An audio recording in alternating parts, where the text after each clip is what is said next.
doctor says, and then add to your life with essential oils. You may not have to see them as much. That's what we want. Mints, peppermint is a stimulating mint, and spearmint is what, cooling. So depending on what mint you're using, the kind of feeling you'll get. Peppermint is very good for pain. It actually distracts the brain. The FDA even agreed that it distracts the brain, and you just don't feel it. So it can be there, who cares if you don't feel it, okay? And pain is caused by a static situation in your body. If your back hurts, where it's hurting, the blood is not flowing real well, okay? So these are good things to put on your body, not only for pain, but to remedy it in such a way that the blood flows in your body can pick up and do its healing ability again. And ginger root, it works as well as a lot of the therapeutic, even prescription stuff for pain in the back. I mean, why not use it? You can take an ibuprofen too if you want to, but hey, these things are here, a little bit in an unscented lotion, or however you're going to put it in an unscented, of course, carrier oil, and you're good to go. These things, if they're kept out of the direct heat and light, will last sometimes for years. And essential oils last for years if they're kept that way, many, many years. So it's a small investment for what you can do for yourself. Peppermint is not good for people with gastric reflux, and I don't know why. It's oftentimes suggested for that, but reflux, it's going up, so we don't need anything stimulating here. Maybe chamomile, maybe lavender, but peppermint or even spearmint. But peppermint is good to stimulate digestion farther down. And I'm one of those old-fashioned people that I do not see any reason to ingest essential oils. Why is it that people want to put everything in their mouth? It's like putting a bomb inside of you. It's like, oh, it's not toxic. I disagree. It is toxic to the liver and therefore to the kidney. Because, like I said, 1 or 2 little drops to a mountain of product to make. So it's very highly concentrated. You should not need to do that. Your skin is your biggest immune organ. Use it, okay? And your gut skin is very delicate, so we don't want to burn it or hurt it. Yeah, it can go in a gelatin capsule, and it can give you an effect. But I'm just saying it's safer and it's not necessary to take things internally like that with essential oils. Drink the tea, eat the herbs in a nice pasta or whatever you're going to do. But I don't think you need to do that, okay?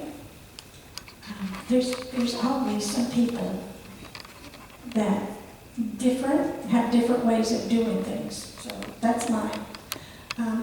Especially spearmint is good for migraines, although peppermint can help lots of people. And again, the neck and shoulders might be a good place to have it, or just smelling it, or diffuse your room in some way, and it will help, okay?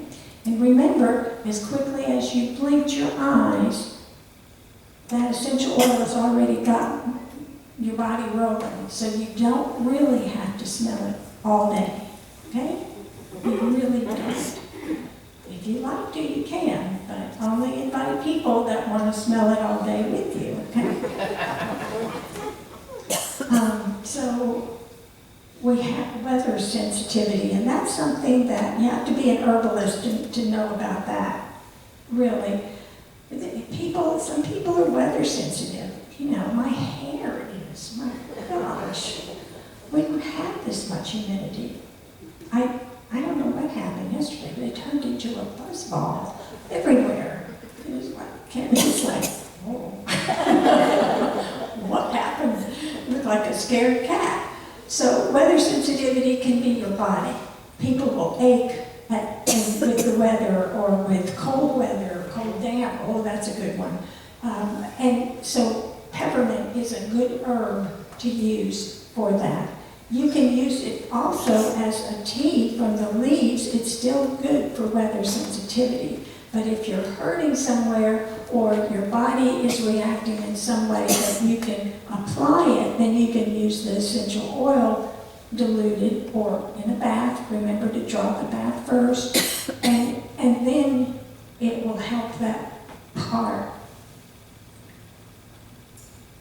You get headaches. People get headaches when the barometer changes and all that. We're talking about that. Yes, ma'am. My 92-year-old mother-in-law is extraordinarily weather sensitive. I mean, her eyelids droop when we don't have sunshine. So what part of the body would you apply the essential oil with? I'm going to repeat it so everybody, make sure everybody hears it. But Cammie's, that's what I call her. Mother-in-law. Yeah. Her mother-in-law is 92, and she's better health than most of us. But she's very weather sensitive, and she said even her eyelids will droop at that time. Weather sensitivity deals with the immune response and the immune system, okay? So we know as we get older that the skin thins, and that's a whole process that challenges the immune system and makes her weather sensitive. So where can she put it? We don't want to put it on her eyelids. How about the bottom of her feet? You can't go wrong with that, okay? And I mean, what if we put it up here and she didn't like the smell of it? Of course, we're going to let her smell it first. And we could put it back on the upper back where the lungs are on the other side of the ribs. But bottom of the feet is a very safe place. I've worked with people that were so sensitive that I had to work with them in the dark and only speak Spanish, and you couldn't have anything on that smells. And I mean, you know, how you wash your hair and it might have, you can't use any product, nothing, to be able to work with these people. But she had been, she lived like a mole. She couldn't go outside at night because of the cooking odors. Only my dog can smell that. When the sense of smell with the hypothalamus in the brain, that's where it's connected to, is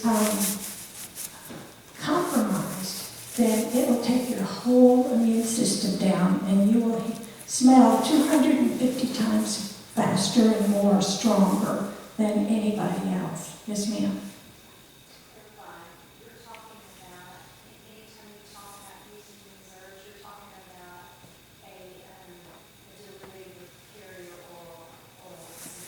Unless they're just smelling it, or if you want to diffuse it in a room, you can do that.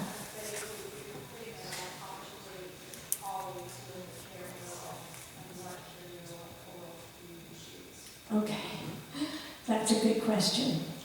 Like she said, you always dilute essential oils if you're going to put them on your skin, or your hair skin.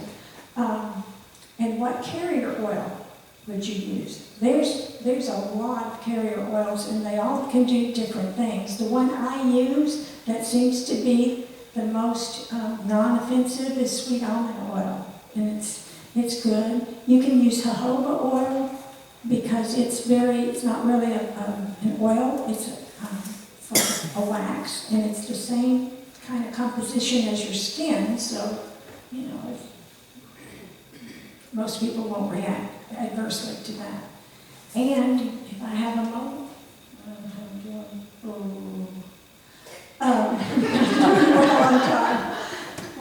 we just want to talk just a couple more minutes. You're good. You're good. Okay. That's why I always ask her, because she says I can keep talking. Let's say you have an ounce, and you have some sweet almond oil in there, and you want to put some essential oils in there. You could just put some peppermint in there, okay? But what if you wanted to make a perfumey type? Sort of a perfume, okay? It's an oil, not perfume alcohol. So it's going to be a little different, but we can make that. into whether it's an alternative or complementary treatment or a perfume, we have a formula that you can always use. And once you get used to using it, it's so much fun to break the rules and use it a little bit differently. But you usually have 3 types of essential oils you put in the blend. The low note goes first, and you use 6 drops, up to 6 drops. It could be 1 essential oil, and there are lots of woody things, frankincense, sandalwood, cedarwood. Those are all woody things, are really good for low notes. Or you could blend it with a couple different low notes, but you stick to 6 drops. And that's called your low note. Your middle note or your heart note is the basis of your blend. If you want rose, like I often do, because rose has the highest resonant frequency of any plant, any flowering plant. So it's going to do you the most good. Resonant frequency is measured by electronic clock that measures computers. So I can prove it's not fuzzy woo-woo anymore, okay? Everybody knows, oh yeah, okay. So, roses are up there with computers, with the kind of energy they put out. So we would use 15 drops in our middle note. That comes next. Now, if we want to mix something with rose, because it's expensive, we might put lavender in there. We could put jasmine in there, and it's really sultry, okay? And you're getting aphrodisiac type. Well, okay. We're too old to care. We just do it for ourselves to feel good. An aphrodisiac makes you feel good, so that's the way I look at it. And you're using 15 drops, and you don't have to wait any time before you go to the next level. And then you top it off with a top note, which is 9 drops, and your low note carries. It keeps the other essential oils down and smooth streams, so you have it longer. The heart note is what your blend is all about. And then the top note is to get everybody's attention when they smell that, okay? And very often citrus is real easy to remember for that, any of your citrus. And if you want to have something expensive, you use neroli or orange flower as an absolute, which comes from the sage's flower. And there's 2 different products in how you make that.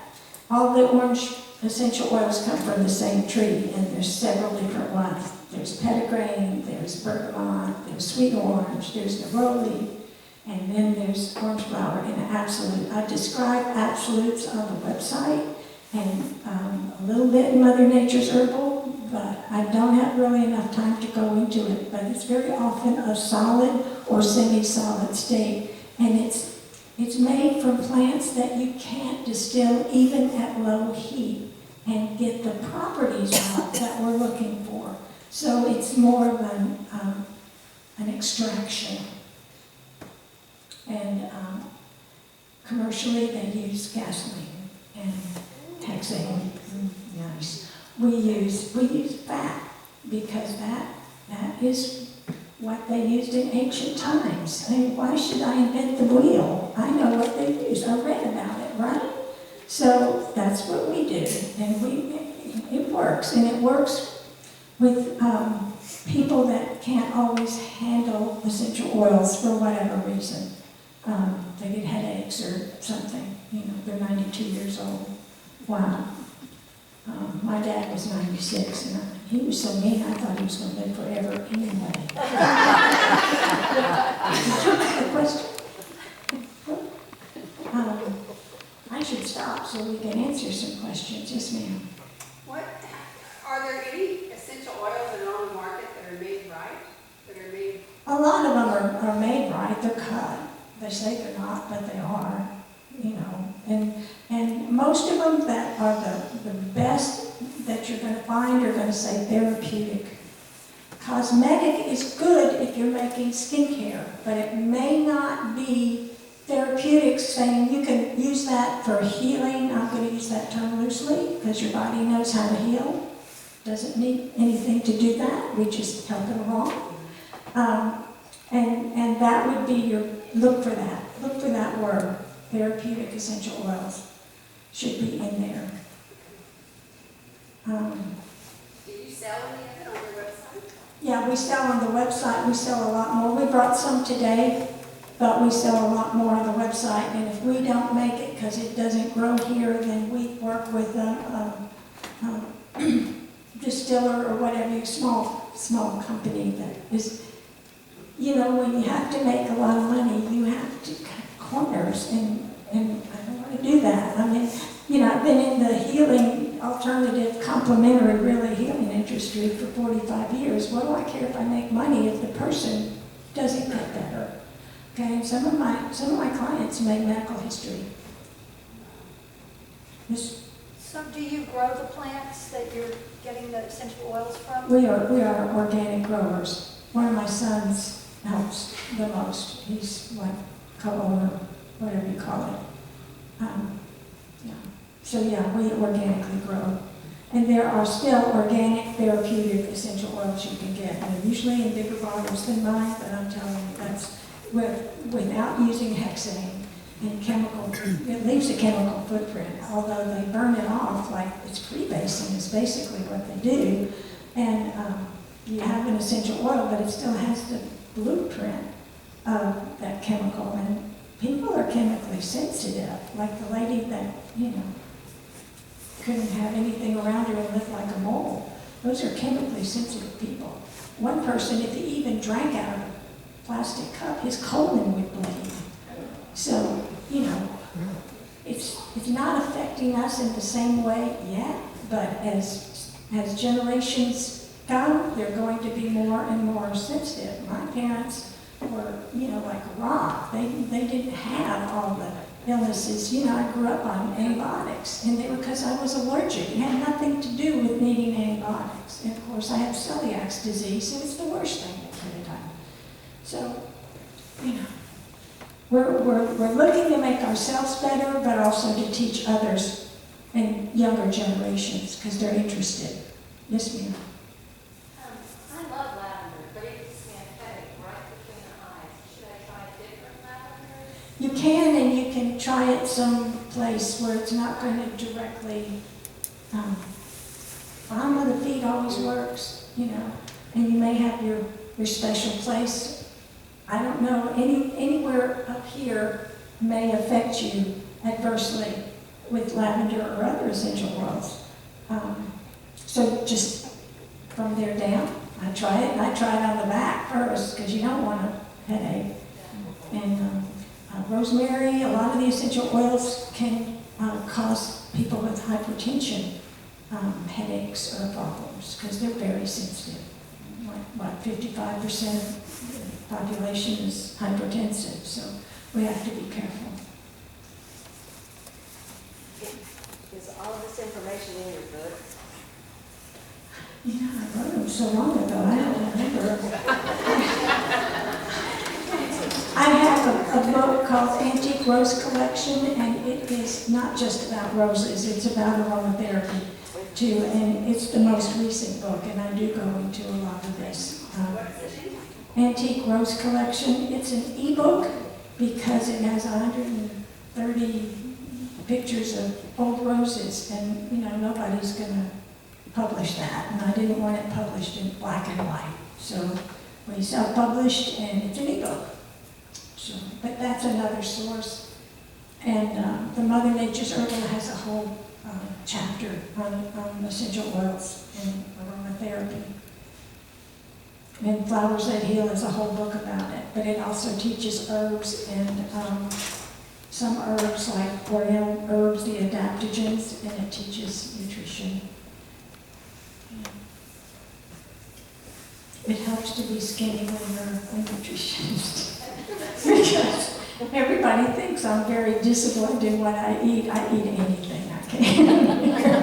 I just don't gain weight. I had twins, and I look like a pregnant olive oil. Remember that cartoon lady? The skinny arms? Yeah. And they were big, but I didn't, weight came right off. I don't know, it's just my metabolism. My mother always prayed, because she thought she looked like a little fairy, but she thought she was heavy. So she always prayed she'd have a daughter that could eat whatever she wanted. And, then she told me every day of my life I was going to have diabetes because I had so much sugar. Yes, ma'am. I was wondering if, when you're applying this to your skin, do you want to use or stay away from like pulse points, like your wrist? No, you want to go to a pulse point. Maybe the first time, if you're cautious or using it with somebody, you could use it right here, or you could go away from the pulse point. But otherwise, the pulse point is great. And I think this is my cutest stop. She's so nice. Do we have other questions, yes, ma'am? If you have high glucose, which of the essential oils would you use? That's a good question. Is it diabetes? I'm not asking personally, but just in general. Just high glucose, cinnamon. There's cinnamon leaf and there's cinnamon bark. The cinnamon bark is very, very therapeutic, but some people, it's too much, okay? It's just too much. So you might try cinnamon leaf first. And add cinnamon to your food, to your oatmeal and such like that. It's a very good food. Turmeric, but it doesn't taste very good. I tried it. What question? So, as a therapy, for instance, this, when the weather is irritative, would you apply it just prophylactically? For your mother-in-law? Yeah, or any of this? No, I would use it when you need it. That's a great question, because it brings up something else. I had a massage therapist guy that was really into herbs and everything, and so he was telling me that he was going to take echinacea, golden seal every day, so he wouldn't get the flu. And I said, don't do that. Don't do that. We're stimulating, we're helping, we're not.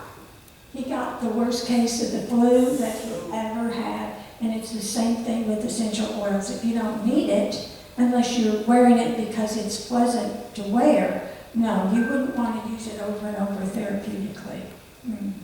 That's a good question. And before I go, I have to tell you one. You can also put these herbs in a bath, right? Even the herbs themselves. You don't have to have the essential oils, right? So I did this with rosemary, and I put the herbs in first. It was a really hot bath, and I got in, and it was great. It's a great experience. But when I stood up, I looked like a tree. It stuck to me everywhere. And after that nice, relaxing hot bath, I had to take a cold shower. These are the kind of things only herbalists understand. I'm available for questions. I don't live here, but you're a phone call or email away, okay? I don't charge. You can ask questions. I'll help you in any way I can. She's very responsive to emails, texts, phone calls. I'm learning. Yeah, and text. So thank you for coming and doing my